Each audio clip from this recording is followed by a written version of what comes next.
जय हिंद, नमस्कार, प्रणाम। मेरा नाम है आर के श्रीवास्तव और आप देख रहे हैं मॉडर्न मेडिको पॉइंट। न्यूट्रिशन की सीरीज चल रही है और न्यूट्रिशन के सीरीज में भी फैट पे वीडियो बनाया जा रहा है। पिछला वीडियो फैट पे था, बहुत सारी चीजें हमने उसमें सीखी थी, जानी थी।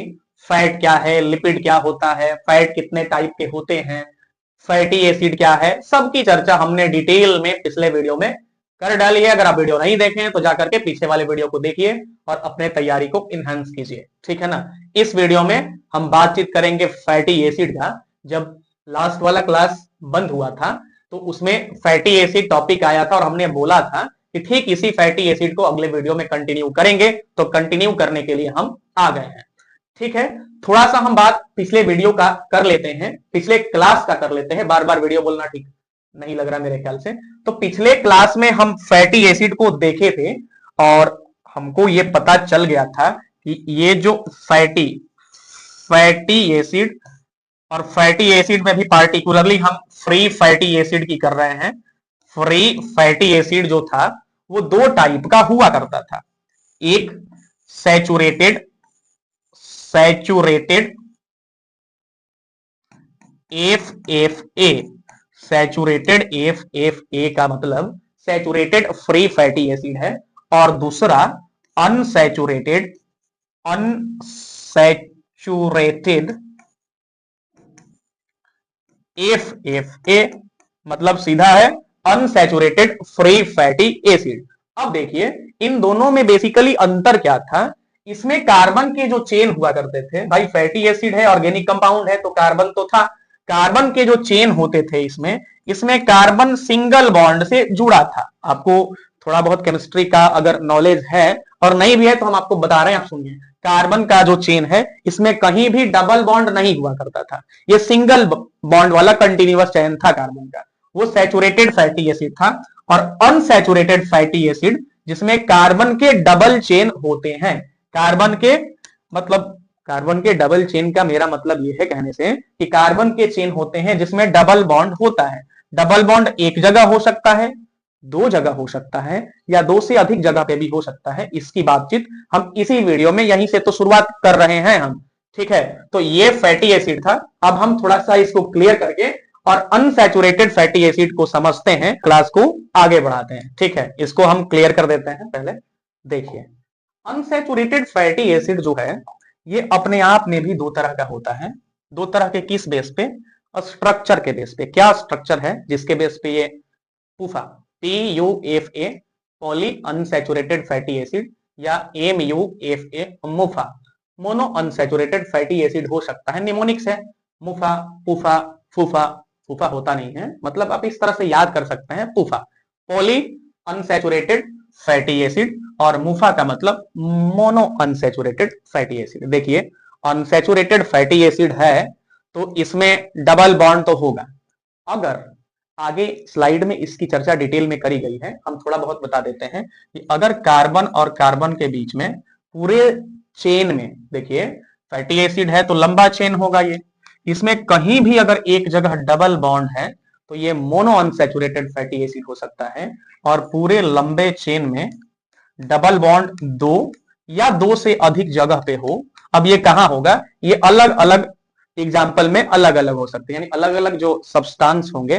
जैसे इसके एग्जाम्पल अभी हम आपको बताएंगे, सनफ्लावर ऑयल हो सकता है, फ्लैक्स सीड्स हो सकता है, लिनोलेनिक एसिड हो सकता है, बताएंगे आगे आपको, ठीक है। तो एक लाइन में समझना है कि डबल बॉन्ड तो दोनों में होता है, मुफा में भी पूफा में भी, यानी मोनो अनसैचुरेटेड में भी और पोली अनसैचुरेटेड में भी। लेकिन अगर एक ही जगह पूरे चेन में बॉन्ड रहे तो ये मुफा होता है। अगर केमिस्ट्री उतना नहीं जानना है आपको, ठीक है, क्योंकि हम जिस चीज के लिए पढ़ रहे हैं इसका एग्जाम्पल जान लेते हैं, ये बड़ा काम का चीज है। एग्जाम्पल में ओलिव ऑयल हो सकता है। ओलिव ऑयल, ओलिव ऑयल जानते हैं ना आप, जैतून का तेल। ये 100% का मतलब पूरा का पूरा फैट होता है इसमें, 100% फैट होता है। वैसे तो आप गूगल वगैरह करिएगा तो 153% 150% फैट देता है, मतलब इसमें केवल फैट ही है, जितना है सब फैट ही होता है। अगला एग्जांपल इसका पीनट ऑयल हो सकता है। Peanut peanut oil. तो एक वाक्य में, एक शब्द में, एक कंसेप्ट में याद रखना है आपको कि अनसैचुरेटेड में जो मुफा है, मुफा का example peanut oil, olive oil हो सकता है।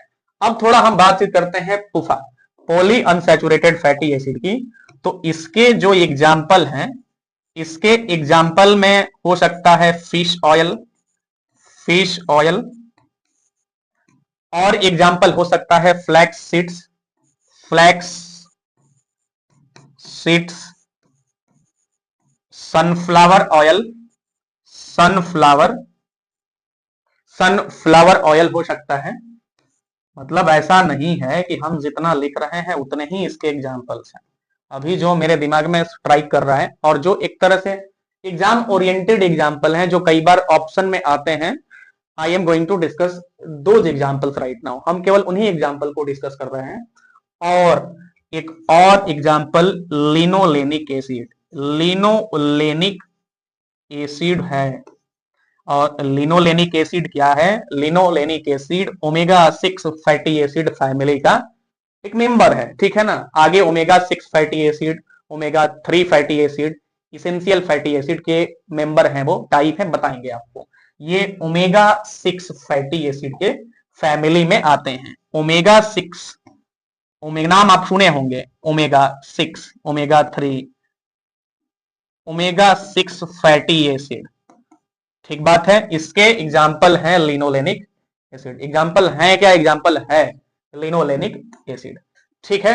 अब केमिस्ट्री में अगर बात करिएगा तो इसमें दो जगह पे डबल बॉन्ड रहता है, बता देते हैं। 9 नंबर पे और 12 नंबर पे डबल बॉन्ड होता है, ठीक है। इसको याद रखिए, बाकी ज्यादा याद आपको नहीं करना है, केमिस्ट्री की बात है। अब हम आगे बढ़ते हैं और अगले स्लाइड पे देखते हैं कि हमें क्या मिल रहा है।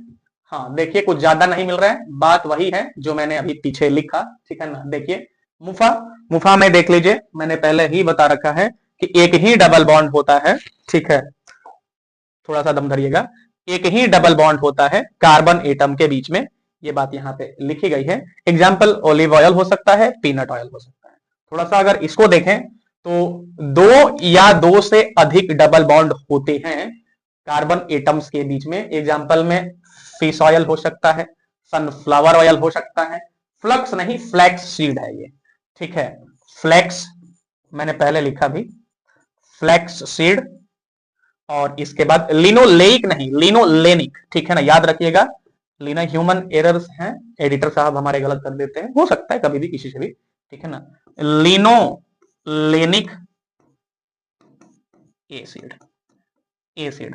तो ये रहा मुफा और पुफा। अब मुझे लगता है कि थोड़ा जल्दी से आगे बढ़ना चाहिए, ठीक है।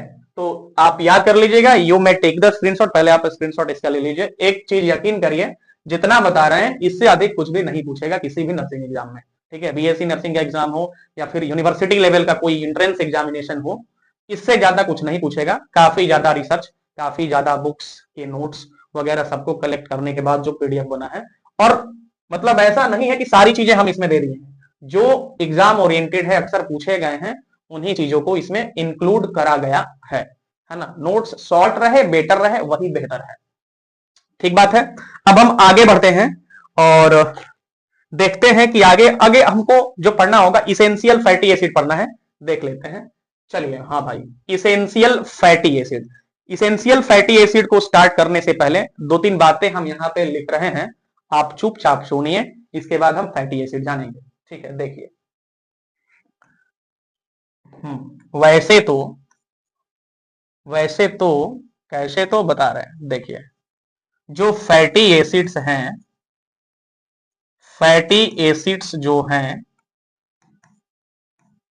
इनका सिंथेसाइजेशन हमारी बॉडी में हो जाता है। हमारी बॉडी का जो लिवर है, उसके बाद एडिपोज टिश्यू है, इससे भी अगर बात करें तो मैमरी ग्लैंड है। एक एक चीज लिख रहे हैं और समझिएगा, तब जाकर के आपको इसेंशियल फैटी एसिड समझ में आएगा। जैसे लिवर है, एडिपोज टिश्यू हो गए, एडिपोज टिश्यू, और इनसे भी बढ़कर के मैमरी ग्लैंड, मैमरी ग्लैंड, ये क्या करते हैं? ये सब फैटी एसिड को सिंथेसाइज करते हैं, ठीक है ना। फैटी एसिड को सिंथेसाइज करने का मतलब यह है कि ये फैट को स्टोर करके रखते हैं, और जब एनर्जी की जरूरत पड़ती है तो पहले फैटी एसिड निकलता है, ठीक है, बाद में टूटता है, अलग बात है। अब देखिए ये क्या करते हैं, ये सिंथेसाइज करते हैं फैटी एसिड को, और इस प्रोसेस को हम लाइपोजिनेसिस बोलते हैं। क्या बोलते हैं? लाइपोजिनेसिस। लाइपोजिनेसिस, जेनेसिस, एक लाइन में हम कहते हैं कि lipogenesis is the process of synthesization of fatty acid inside the body by liver और एडिपोज टिश्यू और मेमोरी ग्लैंड। लेकिन सिंपल बात है, फैटी एसिड का सिक्रीशन, सिंथेसाइजेशन हमारी बॉडी में होता है, लेकिन लेकिन लेकिन कुछ ऐसे भी फैटी एसिड्स हैं जिनकी जरूरत हमारी बॉडी को तो है, हमारी बॉडी में चाहिए, अलग अलग फंक्शन करने के लिए हमारी बॉडी को चाहिए, लेकिन हमारी बॉडी उसको बनाती नहीं है। ये है इसेंशियल फैटी एसिड। यानी इसेंशियल फैटी एसिड्स हमारे बॉडी के अंदर सिंथेसाइज तो नहीं होते हैं, लेकिन हमारी बॉडी के डिफरेंट फंक्शंस के लिए, कई फंक्शन, आगे जितने फंक्शन है सबकी चर्चा हम करेंगे, वो जरूरी है। इसी बात को देखिए यहां पर लिखा गया है कि human body can not synthesise it, यानी वो फैटी एसिड्स जिनको ह्यूमन बॉडी सिंथेसाइज तो नहीं कर सकती है, लेकिन हमारी बॉडी के लिए वो जरूरी है, इसेंशियल है, ठीक है ना। तो सिंपल बात है, जब हमारी बॉडी उन्हें सिंथेसाइज नहीं करेगी तो बाहर से डाइट के रूप में, भोजन के रूप में उन फैटी एसिड को हमें लेना पड़ेगा, तभी तो हमारी बॉडी की रिक्वायरमेंट पूरी होगी। जिस भी फंक्शन के लिए, जिस भी काम के लिए उनकी जरूरत है, वो काम पूरा होगा और हमारी बॉडी में हेमियोस्टेसिस मेंटेन रहेगा। तो इसी बात को यहां पर लिखा गया है कि they must be obtained from dietary source. इसका मतलब यह है कि हम डाइट के रूप में उन्हें बाहर से ले सकते हैं। अब इन इसेंशियल फैटी एसिड्स के जो एग्जांपल हैं वो ALA, अल्फा लिनोलेनिक एसिड, और दूसरा LA, लिनोलेनिक एसिड होता है। एक को अल्फा लिनोलेनिक एसिड को ओमेगा 3 फैटी एसिड और लिनोलेनिक एसिड को ओमेगा 6 फैटी एसिड कहते हैं। यही स्लाइड पे आगे लिखा गया है, तो स्लाइड को हम थोड़ा आगे बढ़ाते हैं, और बातचीत कर रहे हैं तो कर ही रहे हैं, ठीक है ना। बातचीत करने का मतलब है कि हम सीख रहे हैं, पढ़ रहे हैं, बातचीत के बहाने पूरा सीख जाए वही है। नहीं तो भाई आज के समय में कंसंट्रेशन का तो हाल ये है कि सबका लूज है। 10 मिनट कंसंट्रेट करना किसी भी टॉपिक पे, अरे 10 मिनट का यार, 10 सेकंड किसी रील्स पे तो कंसंट्रेट हुआ नहीं जा रहा। 3 घंटे 4 घंटे 5-5 6 घंटे की कंसंट्रेशन कहां से लाए आदमी आज चौंका चौंध भरी दुनिया में, है ना। सोशल मीडिया इसका मेन मतलब मेरे ख्याल से क्या सबके ख्याल से कारण है। हाँ, बात करते हैं किसकी, हम बात करते हैं इसेंशियल फैटी एसिड के सबसे पहले टाइप की। तो इसेंशियल फैटी एसिड का सबसे पहला टाइप है, थोड़ा सा दम धरिएगा, हम आगे बढ़ते हैं। हाँ, ओमेगा 3 फैटी एसिड पहले ही हमने बता रखा है कि इसका सबसे पहला टाइप ओमेगा 3 फैटी एसिड, इसको ALA, अल्फा लिनोलेनिक एसिड भी कहते हैं, ठीक है। Alpha linolenic acid also known as omega 3 fatty acid, example ये है, ठीक है। अब देखो इसके सोर्स क्या क्या हो सकते हैं। सोर्स इनके फैटी फिश हो सकते हैं, वॉलनट हो सकता है, चिया सीड्स, सोयाबीन्स वगैरह इसके सोर्स हो सकते हैं। सोर्स की बात करी गई है, देखिए जैसे वॉलनट हो गया, ये फ्लक्स सीड नहीं फ्लैक्स सीड है, कई बार मैंने पहले भी बताया है, ये फ्लैक्स सीड है। कौन सा सीड है? Flax, FLAXSEED, flax seeds, soybeans, chia seeds या फैटी फिश इसके एग्जाम्पल हो सकते हैं। EPA और DHA क्या है बता रहे हैं, ये जो अल्फा लिनोलेनिक एसिड है ना, यानी ओमेगा 3 फैटी एसिड है, ये दो टाइप का होता है। एक को हम बोलते हैं DHA, डोकोसा हेक्सेनोइक एसिड, और एक को इकोसा पेंटेनोइक एसिड बोलते हैं। EPA का मतलब, EPA दो टाइप हैं इसके। EPA फुल फॉर्म आप न भी जानिएगा तो याद रखिएगा, ओमेगा 3 फैटी एसिड दो टाइप का मिलता है, हो सकता है, होता ही है, EPA और DHA, ठीक है ना। EPA का मतलब इकोसा पेंटेनोइक एसिड, लिख देते हैं, EPA मतलब इकोसा पेंटेनोइक एसिड, और DHA का मतलब डोकोसा हेक्सेनोइक एसिड। फुल फॉर्म नहीं याद रखिएगा तो भी काम चलेगा। इकोसा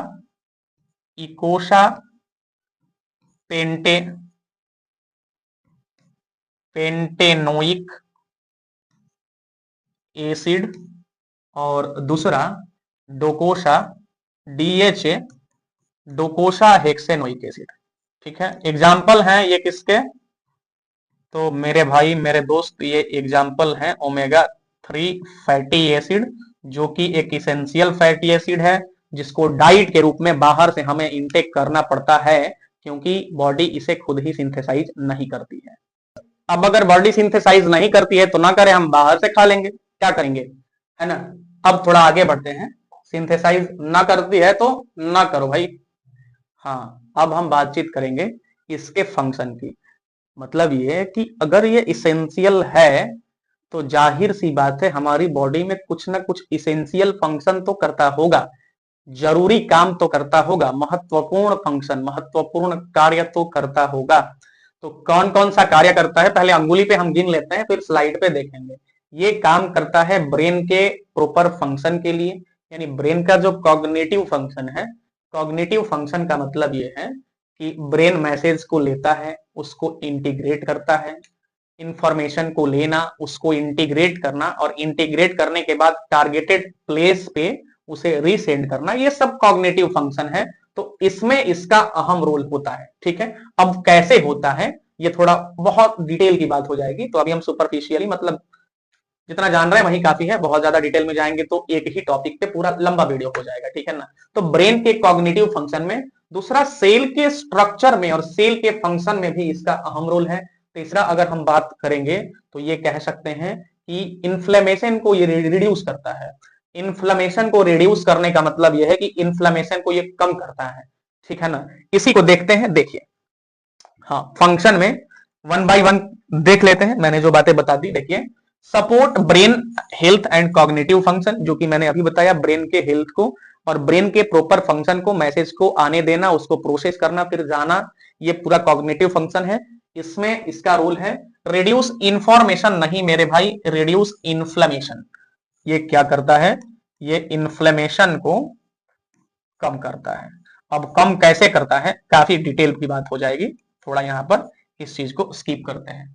हाँ, और ये गुड फैट है। गुड फैट का मतलब ये एचडीएल के कैटेगरी में आता है, इसलिए इससे हार्ट डिजीज और स्ट्रोक का रिस्क जो होता है कम होता है, ठीक है ना। Lower heart risk and stroke, इसमें लोअर राइजेस नहीं है, लोअर रिस्क ऑफ हार्ट, ठीक है ना, इससे हार्ट का रिस्क कम होता है, लोअर रिस्क ऑफ हार्ट। अब कम कैसे होता है, पिछले वीडियो में हमने गुड फैट के बारे में बताया है कि कैसे ये प्लेक नहीं बनने देता, और प्लेक बनने वाला जो बैड फैट है, कोलेस्ट्रॉल है, उसको लिवर तक भेज देता है, ताकि ब्लड स्ट्रीम एकदम साफ सुथरा रहता है, फैट फ्री रहता है, कम से कम प्लेक तो नहीं ही बनता उसमें।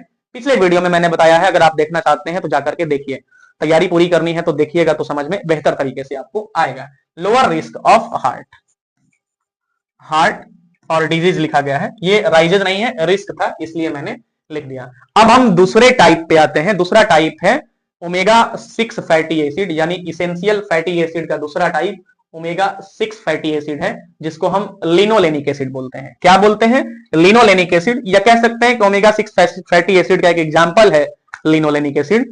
अब इस ओमेगा 6 फैटी एसिड के फैमिली में और भी कई आते हैं, तो लिनोलेनिक एसिड के बारे में हम यहाँ पे जानेंगे, क्योंकि जो हमारे लिए जरूरी है, जिससे सवाल पूछा जा सकता है, वो तो सबसे पहले जाने, ठीक है। पढ़ने का तो समंदर पड़ जाए आदमी तो भी खत्म ना हो, नॉलेज की गहराई का अंदाजा नहीं लगाया जा सकता है ना, ठीक है। अब हम बात करते हैं इसेंशियल फैटी एसिड के। इसेंशियल, माफ कीजिएगा, इतना तेजी से बोलने से कभी कभी आदमी बोलना कुछ और चाहता है और लफ्ज है फिसल के बोल आदमी कुछ और देता है। ये ह्यूमन एरर है, किसी के साथ भी हो सकता है, कोई भी कैमरा पे आए तो, ठीक है। इसेंशियल फैटी एसिड का दूसरा टाइप है ओमेगा 6 फैटी एसिड, और ओमेगा 6 फैटी एसिड के फैमिली में एक एग्जांपल लिनोलेनिक एसिड का है, ठीक है ना, लिनोलेनिक एसिड का। और इसके सोर्स की बात करें तो वेजिटेबल ऑयल्स इसके सोर्स हो सकते हैं, नट्स और सीड्स, जो बीज दाने हैं, बीज और दाने हैं, वो इनके एग्जाम्पल हो सकते हैं। इनका एग्जाम्पल हो सकता है वेजिटेबल ऑयल, नट्स, सीड्स। यहां पर जो लिखा गया है केवल इतने ही इसके एग्जाम्पल हैं ऐसा नहीं है, लेकिन नोट्स में जो चीजें देनी चाहिए, जो चीजें होनी चाहिए, वो हमने इसमें इंक्लूड करके आपको दिया है, ठीक है। अब हम आगे बढ़ते हैं। इसेंशियल फैटी एसिड में हमने ओमेगा 3 जाना, ओमेगा 6 जाना। अब हम इसके भी फंक्शन की बात कर लेते हैं। जैसे हमने अल्फा लिनोलेनिक एसिड, जो कि ओमेगा 3 फैटी एसिड के फैमिली का एक मेंबर था, ठीक है, उसकी बात हमने करी थी, उसका फंक्शन हमने देखा था ओमेगा 3 फैटी एसिड का। अब हम थोड़ा इसके फंक्शन की बात कर लेते हैं, है ना। सब कुछ दे रहे हैं, इसके बाद अब मुझे नहीं लगता कि कुछ ज्यादा एग्जाम में पूछता है, चीजें होती तो बहुत हैं, ठीक है ना। अब इसी में पढ़िए तो पढ़ते पढ़ते पढ़ते पढ़ते 10-20 घंटे का भी वीडियो बन जाए तो खत्म ना हो। तो अगर हम इसके फंक्शन की बात करेंगे तो ओमेगा 6 फैटी एसिड का फंक्शन है, ये स्किन को हाइड्रेटेड रखता है, यानी त्वचा में नमी बनाए रखता है, स्किन पे केराटिन को ज्यादा जमा होने नहीं देता, स्किन को मोटा नहीं होने देता, और स्किन की इलास्टिसिटी को मेंटेन रखता है। इलास्टिसिटी का मतलब स्किन जैसे फैलाते हैं तो थोड़ा सा फैल सकता है, रबड़ वाली प्रॉपर्टी कह सकते हैं सिंपल भाषा में। स्किन को, त्वचा को तरोताजा रखता है, नमी युक्त रखता है ओमेगा 6 फैटी एसिड। दूसरा, ये सेल के मेम्ब्रेन जो होते हैं, ठीक है ना, सेल मेम्ब्रेन उनको एक परफेक्ट लेयर देता है। रुकिए, हाँ, मेंटेन्स स्किन हेल्थ। अब ये स्किन हेल्थ को मेंटेन कैसे करता है, तो लिख देते हैं, आप पहले ही मैंने बता रखा है कि प्रोवाइड्स इलास्टिसिटी, प्रोवाइड्स इलास्टिसिटी,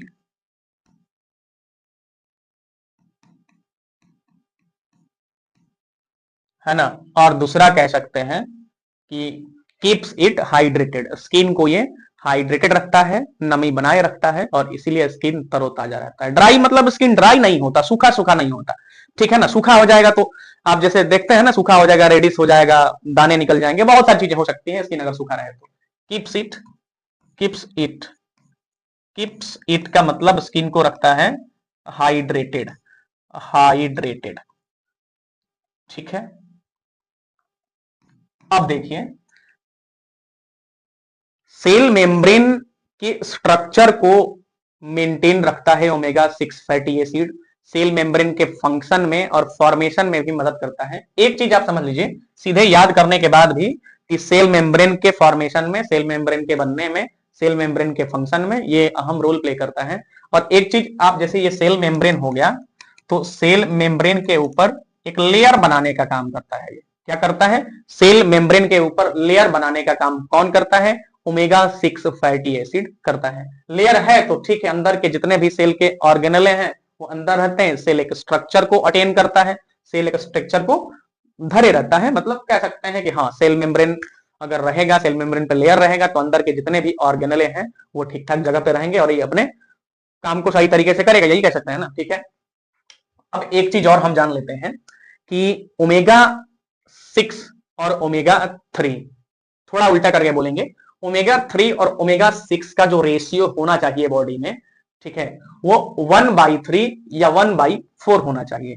यानी अगर ओमेगा 3 और ओमेगा 6 के रेशियो की बात करें, जितनी हमारी बॉडी को जरूरत है उस हिसाब से, तो एक हिस्सा अगर ओमेगा 3 है तो उसका 3 गुना होना चाहिए ओमेगा 6, और या 4 गुना भी रहे तो काम चल सकता है, ठीक है।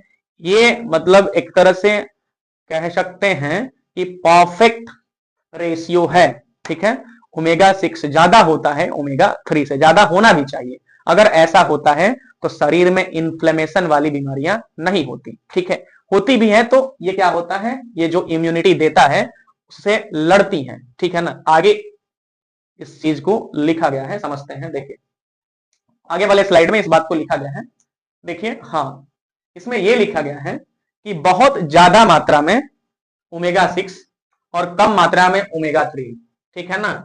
टू मच अमाउंट, देखिए लिखा गया है, a diet too high in omega 6, यानी हम कोई ऐसा डाइट ले रहे हैं, इसको जो गलती है हम सुधारेंगे। इसमें पहले हम समझ लेते हैं कि कोई भी डाइट जिसमें ओमेगा 6 ज्यादा है एज कंपेयर टू ओमेगा 3, तो इन्फ्लेमेशन रिलेटेड जो बीमारियां होती हैं, इन्फ्लेमेशन संबंधित जो बीमारियां होती हैं, उनसे लड़ने में मददगार होता है ये डाइट, ठीक है ना। एक तरह से कह सकते हैं कि ये माइक्रोमोलिक्यूल क्या करता है, लड़ सकता है, और ये आइडियल डाइटरी रेशियो है इसका, ओमेगा 6 और ओमेगा 3 का 1:4। इसी बात को यहां पर लिखा गया है। देखिए लिखा गया है कि अ डाइट टू, TWO नहीं है, अ डाइट, थोड़ा सा रुकिएगा, अ डाइट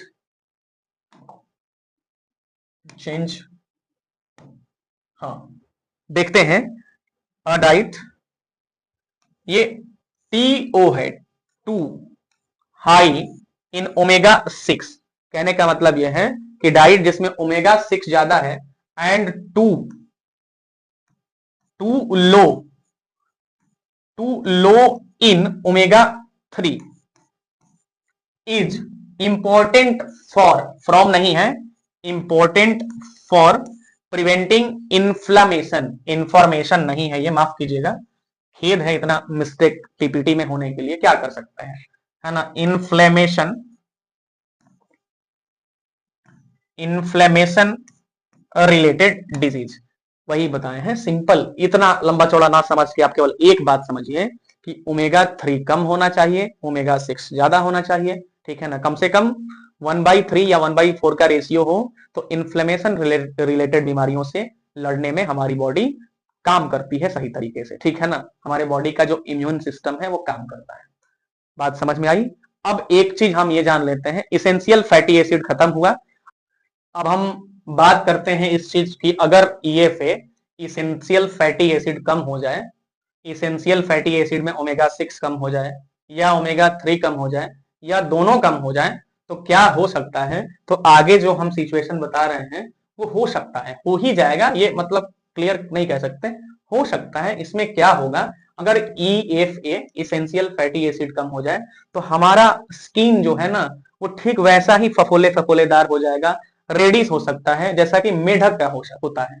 आप मेढक देखे हैं ना, टोड, तो उनके स्किन पे ऐसे फफोले फफोले नहीं दिखते हैं, मतलब एक तरह से काफी रफ सा स्किन दिखता है, वैसा हो सकता है। इस सिचुएशन को हम फ्राइनोडर्मिया बोलते हैं। क्या बोलते हैं, फ्राइनोडर्मिया बोलते हैं। और इसमें क्या होता है, रफ स्किन होता है, ड्राई बम्पी स्किन, बम्पी का मतलब वही फफोले फफोले निकल सकते हैं। और ऐसा इसलिए होता है क्योंकि हमारे स्किन पे जो केरेटिन है ना, केरेटिन जमने लगता है, केरेटिन के जमने से स्किन रफ हो सकता है, स्किन बम्पी हो सकता है, ठीक टोड लाइक स्किन हो सकता है, यानी वैसा ही जैसा कि मेढक पे रफनेस होती है। इसी बात को थोड़ा देखेंगे। देखिए, अगर इसेंशियल फैटी एसिड कम हो गया तो फ्राइनोडर्मिया हो सकता है, यानी रफ स्किन हो सकता है, इसको टोड लाइक स्किन भी बोलते हैं, टोड लाइक स्किन बोलते हैं, तो टोड लाइक स्किन हो सकता है। इसका मतलब यह है कि स्किन पे रफनेस हो सकती है, रुखड़ेदार हो सकता है, बम्पी स्किन हो सकता है, और ये एक्सेसिव केरेटिन के जमने से, केरेटिन स्किन में आकर के जमेगा, ठीक है ना, इसे हम हाइपर केरेटोसिस बोलते हैं, ठीक है ना, यानी the accumulation of keratin in the skin is known as hyperkeratosis, ठीक है ना, इसको हाइपर केरेटोसिस बोलते हैं, बिल्डअप इन द स्किन, ठीक है, सही बात है। और इस सिचुएशन को हम क्या बोलते हैं, जो एक्सेसिव बिल्डअप हो जाता है केरेटिन का, हाइपर केरेटोसिस, हाइपर केरेटोसिस बोलते हैं। Excessive buildup of keratin in the skin is known as hyperkeratosis. तो वीडियो काफी लंबा हो रहा है, आज हम स्लाइड को यहीं पे एंड करेंगे, स्लाइड से मेरा मतलब वीडियो को यहीं पे एंड करेंगे। देख लेते हैं थोड़ा आगे कुछ है भी क्या इस स्लाइड में, या बस अंतिम ही है। अच्छा, कॉज हाइपर केरेलोसिस नहीं, वही जो अभी मैंने अभी आपको बताया कि हाइपर केरेटोसिस हो सकता है, वो होता है। और आज वीडियो को यहीं पे खत्म करेंगे, वीडियो से मेरा मतलब क्लास को यहीं पे एंड करेंगे। अभी जो फैट में टॉपिक बचा हुआ है उसको हम यहाँ पर समझ लेते हैं और ये जान लेते हैं कि कितने वीडियो में वो टॉपिक कवर होंगे। तो अभी देखिए, अभी हमको जो पढ़ना है वो अभी तो जो रिमेनिंग टॉपिक है उसकी बात कर रहे हैं, सोर्सेस ऑफ फैट की बात करेंगे हम। सोर्स ऑफ फैट का मतलब ये है कि फैट के स्रोत क्या है, डिटेल में बात करेंगे, एक एक चीज की बातचीत करेंगे, एनिमल सोर्स से लेकर के प्लांट सोर्स, और उनमें भी डिटेल में सब कुछ। हमको लगता है कि एक वीडियो इस पे, दूसरा जो इससे भी बड़ा टॉपिक है वो है function of fat, functions of fat, है ना। आप और हम मतलब एक मिसकंसेप्शन है कि फैट बहुत खराब चीज है। देखिए, फैट अच्छा भी है, गुड फैट बैड फैट, जो कि मैंने वीडियो में बताया ही है, पिछले वाले वीडियो में। अब फैट हमारी बॉडी में जरूरी है, हमारे दिमाग में 70% फैट है, ठीक है ना, इस चीज को समझना है। फैट ना रहे तो ब्रेन काम ना करेगा, ब्रेन में कॉग्निटिव फंक्शन ही नहीं होगा, ठीक है। तो इस चीज को हम जानेंगे, सेल मेम्ब्रेन पे कैसे लेयर बनाता है फैट, ब्रेन को कैसे मतलब एक्टिव करता है फैट, उसके बाद जितने सारे स्टेरॉइड हार्मोन है ना, सब फैट सॉल्युबल ही तो होते हैं। तो अगर फैट ना रहेगा तो हार्मोन्स का मतलब एक तरह से प्रोडक्शन भी नहीं होगा।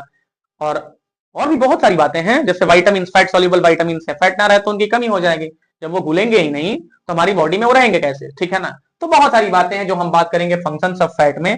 और इसके बाद इस साइड लिख रहे हैं सबसे लास्ट और बहुत वीवीआई आप कह लीजिए टॉपिक है, डाइजेशन ऑफ फैट। फैट हमारी बॉडी में कितने स्टेप में और कहां कहां डाइजेस्ट होता है, और इन 3 टॉपिक को पढ़ने के बाद, समझने के बाद हमारा फैट खत्म होगा। न्यूट्रिशन काफी लंबा एक तरह से चैप्टर है कह सकते हैं, और मैंने जब शुरुआत करी थी तभी बोला था कम से कम 15-20 वीडियो तो इस पे बनेंगे ही, एक एक चीज बता रहे हैं, कुछ भी छोड़ नहीं रहे हैं। तो इजाजत दीजिए मुझे इस वीडियो में इतना ही। हमारे चैनल को सब्सक्राइब करते रहिए, फॉलो करते रहिए, हमें सपोर्ट करते रहिए, दबा के इसको शेयर करते रहिए। बहुत ज्यादा रिसर्च, बहुत ज्यादा नोट्स को कलेक्ट करने, उससे फिल्ट्रेट चीजें निकाल करके हम आपके सब पास लाते हैं। मेहनत काफी ज्यादा है, कहना नहीं है इसमें, ठीक है, आप महसूस कर रहे होंगे। तो धन्यवाद, इस वीडियो में इतना है।